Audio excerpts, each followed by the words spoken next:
இந்த aroma therapy வரிசையில் இன்றைக்கி என்ன பார்க்க போகிறோம் அப்படின்னா, ஜென்ரல் ஹேர் ஃபால். எந்த காரணமே இல்லாமல் யாரை வேணாலும் நீங்கள் முடி கொட்டுதான்னு கேட்டு பாருங்கள். ஒரு 10ல் 8 பேர் வந்து முடி கொட்டுதுன்னு சொல்லுவாங்க. ஒரு 2 பேர் வேணால் ஹேர் ஃபால்லாம் இல்லைன்னு சொல்லுவாங்க. ஸோ அந்த மாதிரி முடி கொட்டுறதுக்கு நிறைய காரணங்கள் இருக்குது. ஸ்ட்ரெஸ் ஒரு காரணம், பாடி ஹீட் ஒரு காரணம், ஸ்லீப்லெஸ்னஸ் தூக்கம் இல்லாமல் இருக்கிறது, பார்த்திங்கன்னா சரியாக பேம்பர் பண்ணாமல் சரியாக மெயின்டைன் பண்ணாமல் இருக்கிறது, உடம்புல வந்து சத்து குறைபாடு இருக்கிறது, மலச்சிக்கல் இருக்கிறது, இந்த மாதிரி நிறைய மெடிக்கேஷனில் இருப்பாங்க. ஒரு சுகர் பேஷண்ட்டாக இருப்பாங்க, பிபி பேஷண்ட்டாக இருப்பாங்க, ரொம்ப நாளாக வந்து மெடிக்கேஷன்லேயே இருப்பாங்க. அந்த மாதிரி இருக்கவங்களுக்கெல்லாம் பார்த்திங்கன்னா அப்படி கொத்து கொத்தாக முடி கொட்டும்.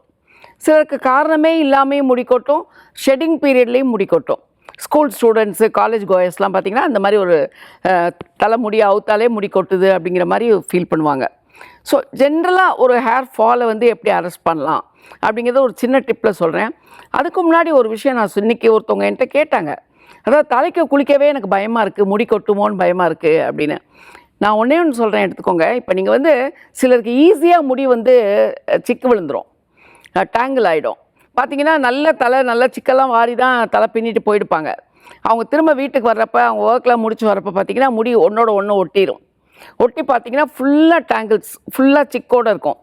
அந்த மாதிரி இருக்கிற முடியை வந்து பார்த்திங்கன்னா நீங்கள் சீப்பு போட்டு வாரி இழுக்கிறப்போ அது நல்ல முடியும் சேர்த்து இழுத்துட்டு வந்துடும். அப்போ தான் உங்களுக்கு ஒரு பஞ்ச் ஆஃப் ஹேர் வந்து வெளியே விழுந்திருக்குங்கிறத நம்ம பார்ப்போம். இப்படி இருக்கிறப்ப இல்லை நிறைய சிக்கு விழுந்த முடியாக இருந்தால் அதை பிரேக் பண்ணாமல் நான் உங்களுக்கு டிப்ஸ் சொல்கிறேன். அழகாக போய் ஷாம்பு போட்டு ஒரு ஷவர் எடுங்க, தலைக்கு குளிங்க. போட்டு தலைமுடியை ரொம்ப கசக்காமல் ரொம்ப மைல்டாக தலையை வந்து வாஷ் பண்ணிவிட்டு நீங்கள் வந்து ஷாம்பு போட்டு குளிங்க. நீங்கள் குளிச்சுட்டு டவலில் நல்லா அது ஒரு பேட் ட்ரை பண்ணிவிட்டு நீங்கள் பாருங்கள், உங்கள் தலையில் வந்து சிக்கு இருக்காது. ஸோ குளிக்கிறதுக்கு பயப்படாதீங்க, முடி வந்து கொட்டாது.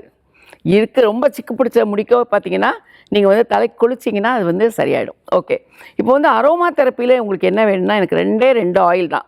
நிறைய இப்போ ரோஸ்மேரி ஆயில் பற்றி நிறைய கேள்விப்படுறோம், நிறைய விற்கிது. ரோஸ்மேரி ஹைட்ராசால்ஸ் வாட்டர் வாங்கி ஸ்ப்ரே பண்ணிக்கிறாங்க. அந்த மாதிரிலாம் ஒரு ஸ்ப்ரேஸ்லாம் ரொம்ப ஹெல்ப் பண்ணும். இது வந்து நான் வாட்டரில் சொல்கிறேன்.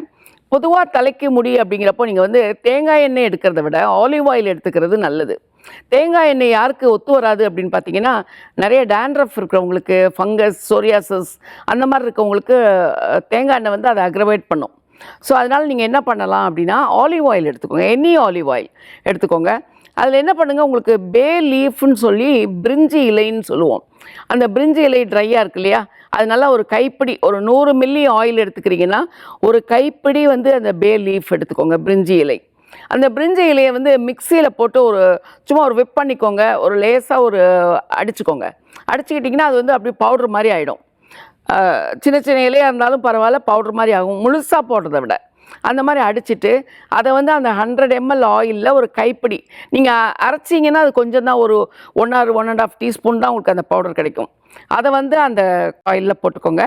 இதில் ஒரே ஒரு ஆயில் கலந்துக்கோங்க, ரோஸ்மேரி. இப்போ 100 மில்லி நீங்கள் வந்து ஆலிவ் ஆயில் எடுத்துக்கிட்டீங்க அப்படின்னா 50 சொட்டு 50 ட்ராப்ஸ் வந்து ரோஸ்மேரி ஆயில் கலந்துக்கோங்க. கலந்துட்டு இந்த பே லீஃப் இல்லையா, பிரிஞ்சி இலை, அதையும் போட்டு இந்த ரோஸ்மேரியும் போட்டு ஆலிவ் ஆயிலையும் போட்டு நல்லா ஷேக் பண்ணி ஒரு 2-3 டேஸ் ஃபர்மெண்டேஷனுக்கு விட்டுருங்க. உடனே நீங்கள் அப்ளை பண்ண வேண்டாம். ஏன்னா இதில் இருக்கிற அந்த பெனிஃபிட்ஸ் சாராம்சம்லாம் அந்த எண்ணெயில் கலக்கும். நல்லா ஒன்று பைண்ட் ஆகி நல்ல ஒரு மெச்சூர்டாக அந்த ஆயில் இருக்கும். அப்போ நீங்கள் என்ன பண்ணுங்கள், அந்த எண்ணெயை வந்து மேலாக ஃபில்டர் பண்ணி அதை வந்து தலையில் நல்லா தேய்ச்சிக்கோங்க. நல்ல ஒரு ஜென்டலாக ஒரு மசாஜ் கொடுத்து தேய்ச்சிக்கோங்க. இல்லை ஓவர் நைட் கூட வச்சுக்கலாம். இல்லை டைம் இருந்துச்சுன்னா ஒரு மணி நேரம் 2 மணி நேரம் நீங்கள் வச்சுருந்துருக்கலாம். வச்சுருந்துட்டு நல்லா கோம் பண்ணிக்கோங்க, சிக்கு இல்லாமல் வச்சுக்கோங்க. அதுக்கப்புறம் ஒரு மைல்டு ஷாம்பு போட்டு வாஷ் பண்ணுங்கள். டெய்லி வாஷ் பண்ணுறதுங்கிறது இப்போ இருக்கக்கூடிய இந்த சன்னி டேஸில் வந்து ரொம்பவே அட்வைசபிள். இல்லை உங்களால் டெய்லி வாஷ் பண்ண முடியல அப்படின்னா அட்லீஸ்ட் ஒரு நாள் விட்டு ஒரு நாள் ஒரு 10-15 தடவை நீங்கள் இந்த மாதிரி வாஷ் பண்ணி பாருங்களேன். எந்த காரணமாக இருந்தாலும், இப்போ ப்ரொலாங்டாக ஒரு பெரிய பிரச்சனை இருக்குது அப்படின்னா நம்ம அதற்கு வந்து தீர்வு வந்து ட்ரீட்மெண்ட்டில் தான் போக முடியும். ஜென்ரலாக என்ன காரணம்னே தெரியாமல் உங்களுக்கு முடி கொட்டும்.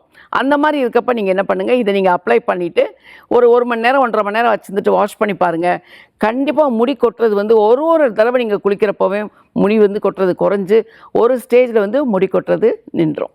நீங்கள் இதை ட்ரை பண்ணி பாருங்கள். நல்ல ஒரு ஆயில், ரோஸ்மேரி ஆயில், தலைமுடிக்கு தேவையான ஒரு ஆயில்.